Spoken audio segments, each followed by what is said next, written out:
everyone back to Pommy and Oz. Hope we're all doing really well. In this festive season, we are 5 days away from Crimbo.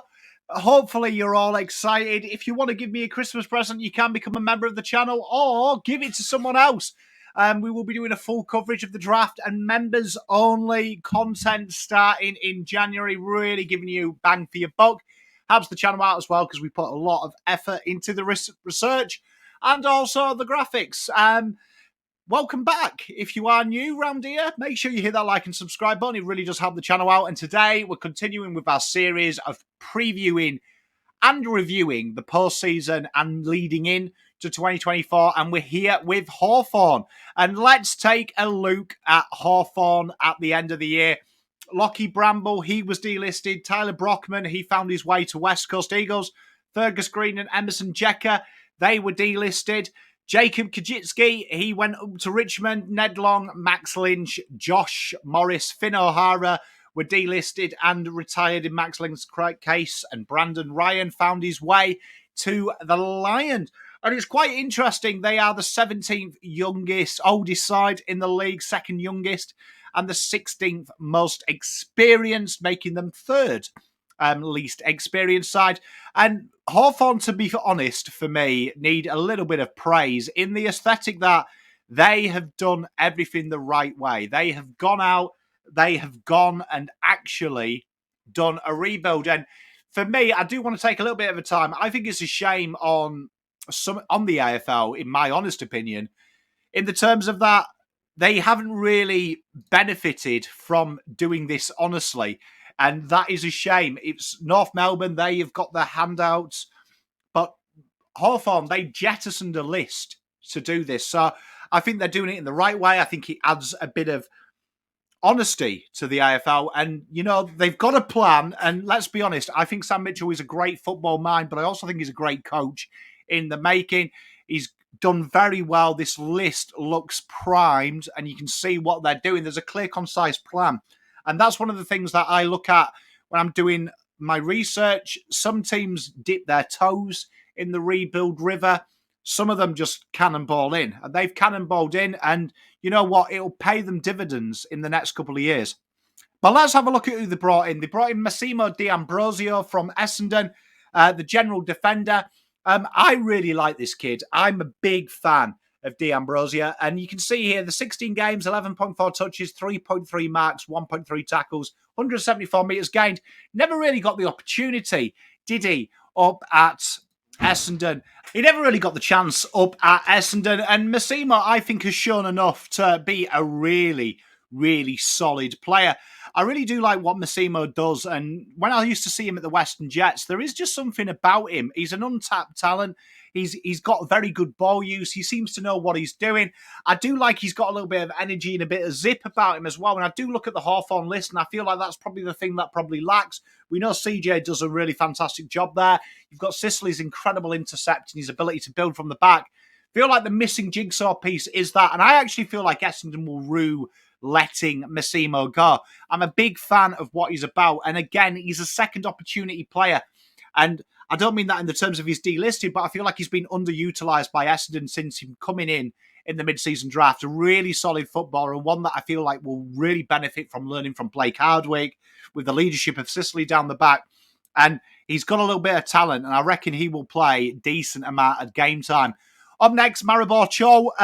They needed a key forward. I feel like Mitch Lewis needs that support, and they've tried to pencil it in. Brandon Ryan has had a go. Lloyd Meek has had a go, who's more of a ruck forward. I feel like Maribor is the perfect second ruck key forward player, and I feel like this is an untapped talent. 200 centimetres, 98 kegs, 61 games, averaging 1.3 goals a game. Never quite got going for Richmond. Didn't quite get going for Gold Coast. I feel like he just needs to be in the system. And the system at Hawthorn really does benefit these forwards.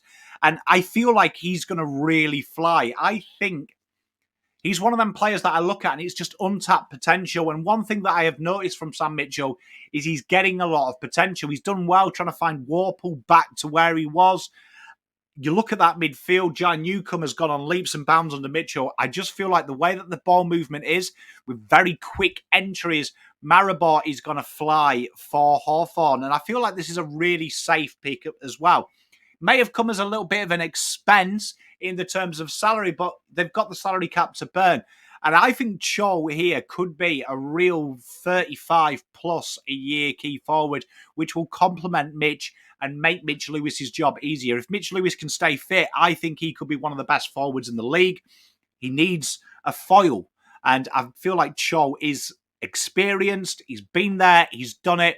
Although played 61 games, he's played for some very good systems at Richmond.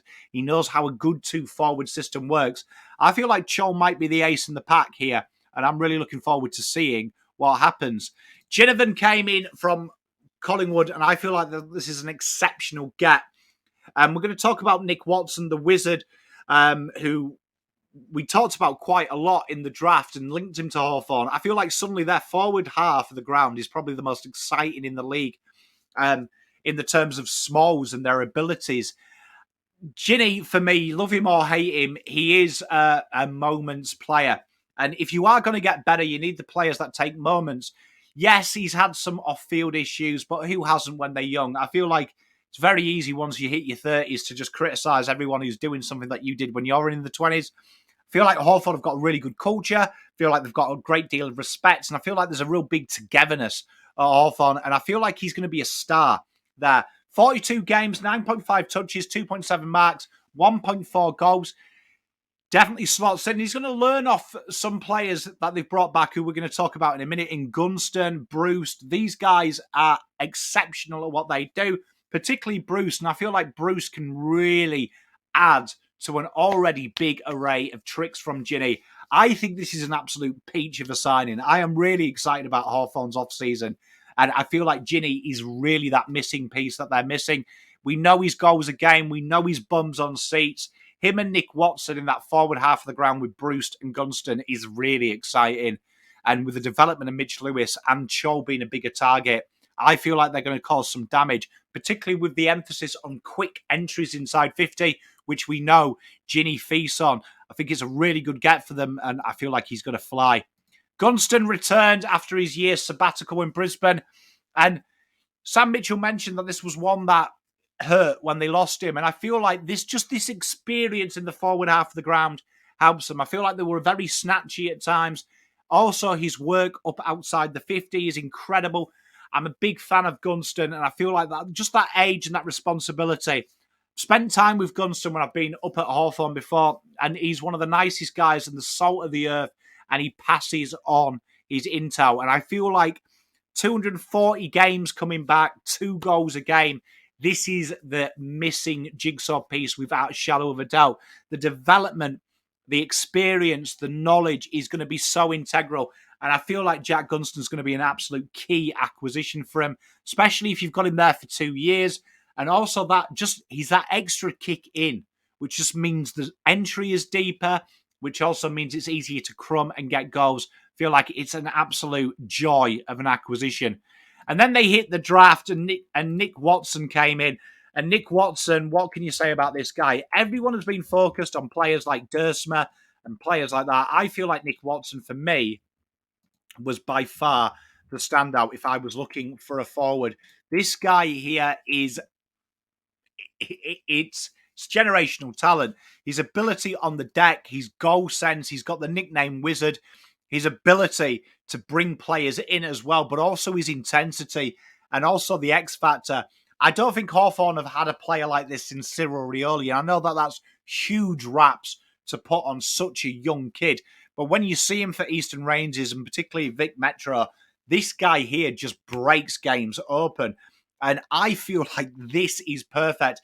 And he also isn't shy of that defensive pressure as well. This guy here, I feel like he's a hybrid between Rioli and Poppy. And I think he's going to absolutely blow games open. And he's a smoky 4 rising star. I think he'll get minutes very early on. And the wonderful thing about Nick is he's plug and play. Don't be put off that he's 170 and 68. This guy here knows where the onion bag is. And when he gets an opportunity, he invariably takes it. 19 games for his club, 15.9 touches, 2.3 tackles, 3.2 marks, and 1.8 goals a game.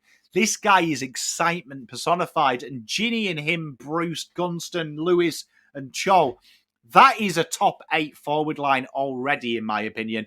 And I'm really looking forward to seeing Nick Watson showcase his wares down at Waverley Park. Will McCabe, the father and son, came in. And I am a big fan of Will. I feel like there is just something about Will McCabe that's not talked about. And I feel like when you watch him play, he's got some real incredible gifts already. He's a big guy. He knows how to use his height. He's very, very accomplished playing that loose role. And I feel like he's going to be learning off Sicily. And Sicily, for me, is the best player in the league at playing loose and penetrating the game. His intercept marking is already elite, and he's got an incredible turn of speed. And CJ is that player there that you look at Hawthorn and think, right, this guy here could go up a level. And he's just stayed at 7 out of 10. I feel like Will McCabe is that one that people are going to forget about. I reckon he'll play a lot of VFL for Box Hill this year, but 86% disposal efficiency. This guy absolutely nails targets. He is brown and gold through and through. And at 197, 86 kegs, he's got something to work with already. Incredible speed. And you look, the 3 games, 11.3 disposals, 3.3 marks, 3.3 tackles, 2 rebound 50s. He's going to be learning off some really solid players. And watch this space. I don't think it'll be long before he breaks into the side. I reckon VFL will be the year. He may get some token games at the end of the year, but I think there is a lot to work with him. Bodie Ryan came in next, and this one may have surprised some people, but no one talked about Bodie Ryan enough for me. And a Glenn Elg player who, again, has got incredible intercepting prowess and a very strong give-and-go player to exit out of D50. He's a highlight reel. The way he plays and the way that he plays lockdown is incredible, but his ability to break lines shouldn't be unmatched. And he plays in a brand that the medium-sized defenders really take off. And it'll be someone that I would be pairing with CJ a lot and saying, you know what, stick with him and really learn. Definitely a Blake Hardwick, I feel like, replacement long-term. Smooth user, smooth, real stands out, real classy player on the ball, and one that I'm really looking forward to seeing his development. Box Hill are a phenomenal establishment, and he's going to learn a lot there and really shadow what Blake Hardwick does. But this kid here can play, and I feel like there is opportunity to play in the back line at Hawthorn. Bodie Ryan is one that I think will be a lot higher when you do it. And then Kausadia. This, for me, is a real interesting one because I'm shocked he didn't get enough publicity for me.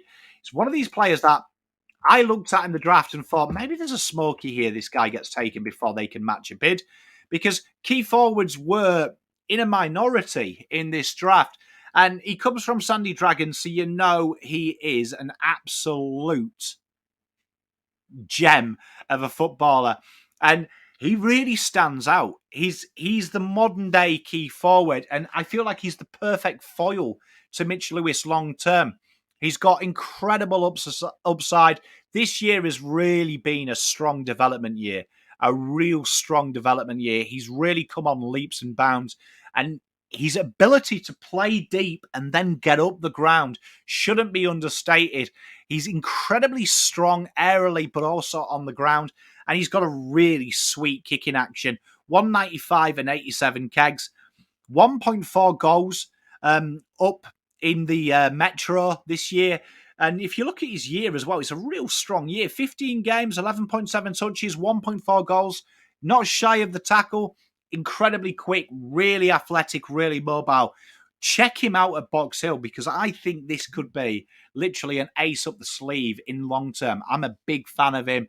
And again, another father and son, he knows what he's doing. Looking ahead to the 2024 draft, you have got Christian Morales. Real exciting player, this guy. Could be top 5, could even go higher.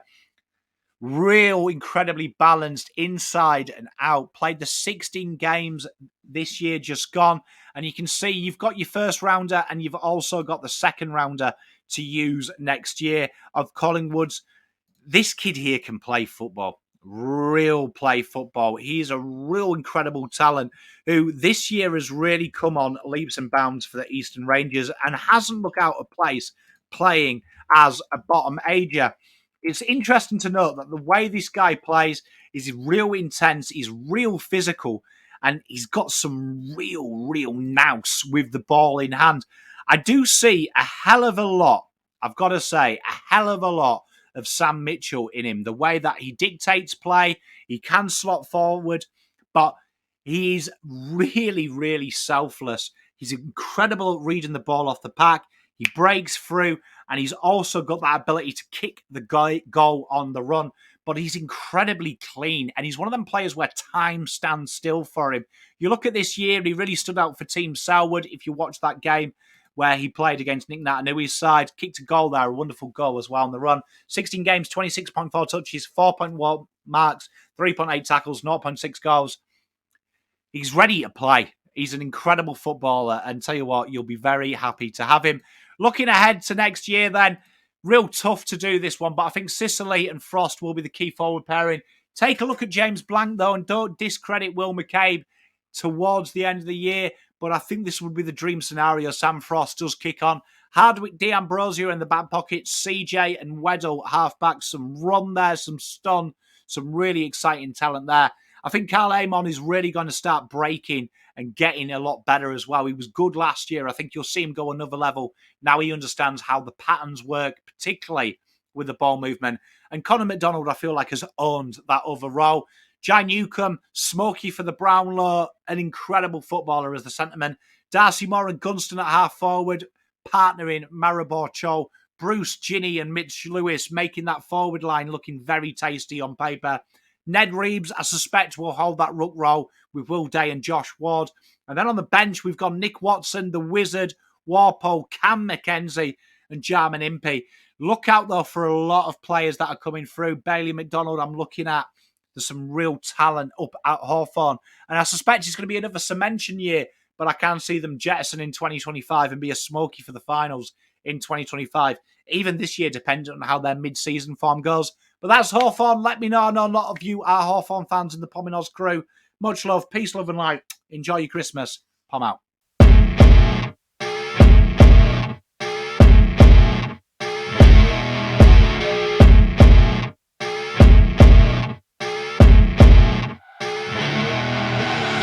I see her rolling up, Uber black Cadillac, high heel boots and a sexy body full of tats. Baby's bad, oh baby's hella bad.